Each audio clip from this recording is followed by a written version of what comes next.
ये कहानी है लॉकडाउन की, जब तूफान ने 21 मार्च को दस्तक दी थी। बच्चे स्कूल में थे, स्टूडेंट कॉलेज में थे, नौजवान ऑफिस में थे, बुजुर्ग गार्डन में थे। हम सब अपनी जिंदगी खुशी से बिता रहे थे। पर फिर एक दिन चाइना के वुहान सिटी से कोरोना नाम का वायरस पूरी दुनिया में फैल गया और तब respected prime minister Modi ji ने लॉकडाउन की घोषणा की। सबके ऑफिसेस, शॉप्स, स्कूल्स, कॉलेजेस बंद पड़ गए, यानी कि पूरी दुनिया जैसे थम सी गई हो। समर वेकेशन से पहले ही बच्चों को पढ़ाई से छुट्टी मिल गई हो। इसी दौरान बच्चों की डेली लाइफ ने एक नया मोड़ लिया। ये सबके चलते ऑनलाइन लेक्चर्स का दौर शुरू हुआ। जी हाँ दोस्तों, ऑनलाइन लेक्चर शुरू में तो ये सब अनोखा सा लगने लगा। जिस तरह हर सिक्के के दो पहलू होते हैं, वैसे ही ऑनलाइन लेक्चर्स के भी अपने ही फायदे और नुकसान दिखाई देते हैं। पर सही मायने में ये ऑनलाइन लेक्चर्स बच्चों का मजा और टीचर्स को सजा मिलने लगी। फायदे गिनने बैठे तो सबसे पहले आता है कॉस्ट सेविंग, बच्चों के आने जाने का खर्च की बचत। टाइम सेविंग, ऑनलाइन लेक्चर्स के बाद वो अपने पैशन और हॉबी को टाइम दे सकते हैं। इजीली कंफर्टेबल, स्टूडेंट कहीं भी बैठ के लेक्चर्स अटेंड कर सकते हैं। Update with technology, e learning को अपनी लाइफ में अडॉप्ट किया और इसके साथ ही साथ इनके कई डिसएडवांटेज भी थे, जैसे technical issues, device availability, login error, power cut, poor connection, voice issue. बच्चों को ऑफलाइन लेक्चर से ऑनलाइन लेक्चर अटेंड करने में प्रॉब्लम आई।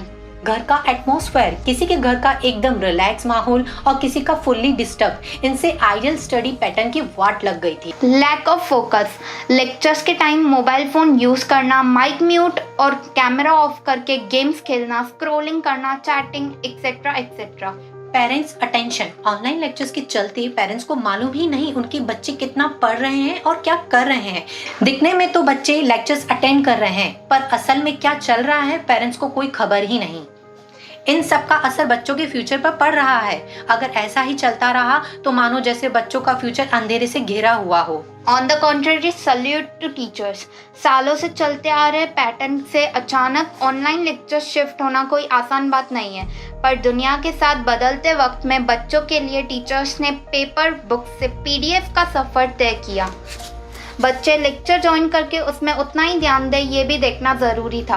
टीचर्स का भी घर है, उनके लिए भी वैसा ही लॉकडाउन था और उनकी भी दुनिया रुकी हुई थी, और इन सब को मैनेज करके बच्चों को अपना बेस्ट देख के पढ़ाना टीचर्स ने करके दिखाया। लॉकडाउन के चलते लोगों की इनकम बंद सी पड़ गई थी, खर्चों की लिस्ट कम ना हुई। इसका काफी असर ट्यूशन क्लासेस की फीस पर भी हुआ। अप्रॉक्स 60% क्लास ऑलमोस्ट शटडाउन वाली सिचुएशन में पड़ गए थे। रीजंस, स्टूडेंट की लास्ट ईयर की फीस क्लियर नहीं थी, पेरेंट्स टीचर के कॉल नहीं उठा रहे थे जैसे कि उनको फीस ना देनी पड़े, और कई स्टूडेंट्स एडमिशन तो ले ही नहीं रहे थे क्योंकि उनको लगता था कि ऑनलाइन एग्जाम्स है तो क्लासेस की कोई नीड ही नहीं है। जिसको हम ऑनलाइन एग्जाम्स बोलते हैं वो बच्चों के लिए क्या है?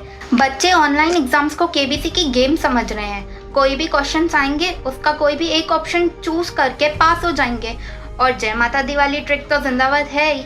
लेकिन इसके पीछे क्या हो रहा है? अनऑफिशियल ग्रुप्स में आंसर शेयर हो जाते हैं, वेबकैम ऑन होते हुए भी स्टूडेंट्स टेंशन फ्री कॉपी कर रहे हैं। ऐसा एग्जाम से बच्चे वेल एजुकेटेड नहीं, वेल जुगाड़ू बनेंगे। ये सबसे बच्चे पास तो हो जाएंगे, लेकिन नॉलेज का क्या? क्या वो किसी से कम्युनिकेशन कर पाएंगे? फ्यूचर में ऐसे बच्चों का जॉब्स मिल पाएगी? क्या वो अपने गोल्स अचीव कर पाएंगे?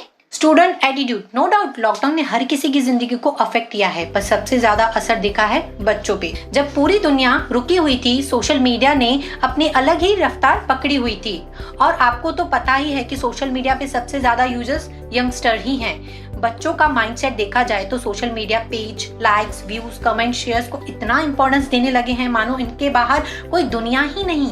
ये सोशल मीडिया की फेक लाइफ तो बच्चे कुछ ज्यादा ही सीरियस लेने लगे हैं। रिमेंबर, सोशल मीडिया पे हर कोई परफेक्ट बनना चाहता है, कोई अपना रियल साइड नहीं दिखाता। उनको पता ही नहीं है वो कितने एडिक्टेड हो चुके हैं। और अब बस स्टूडेंट्स को अपनी स्टडीज की इम्पोर्टेंस समझनी पड़ेगी, अपने फ्यूचर को सीरियसली लेना पड़ेगा, अपने मोबाइल को साइड करके नॉलेज के दरवाजे को खटखटाना पड़ेगा। जिस तरह हर रात के बाद सवेरा होता है, उसी तरह हर प्रॉब्लम का कोई ना कोई सोल्यूशन भी जरूर होता है। कोरोना कब खत्म होगा ये हमें पता नहीं, पर एजुकेशन को कोरोना वायरस होने से हम जरूर बचा सकते हैं। जी हाँ, इसके लिए पेरेंट्स, टीचर्स एंड स्टूडेंट्स हम सबको मिलकर इस समस्या को उसकी जड़ से निकाल के फेंकना पड़ेगा। टीचर्स को कुछ इंटरेस्टिंग वे से पढ़ाना और बच्चों को समझाना होगा और साथ ही साथ घर वालों को भी ध्यान देना होगा कि उनके बच्चे पढ़ाई के टाइम सिर्फ पढ़ाई करें। मोबाइल गेम्स, चैटिंग, स्क्रॉलिंग ये तो बाकी टाइम भी होती रहेंगी। अभी भी देर नहीं हुई है, चीजें कंट्रोल में आ सकती हैं। दोस्तों सोचो अगर एजुकेशन को ही कोरोना हो जाए तो फिर कोई वैक्सीन भी काम नहीं आ पाएगी। अगर आपको ये वीडियो अच्छी लगे तो वीडियो पर लाइक कमेंट जरूर करें और शेयर करें अपने आसपास के स्टूडेंट्स, टीचर्स और पेरेंट्स को, ताकि उन्हें ये पता चले कि आजकल का माहौल चल क्या रहा है।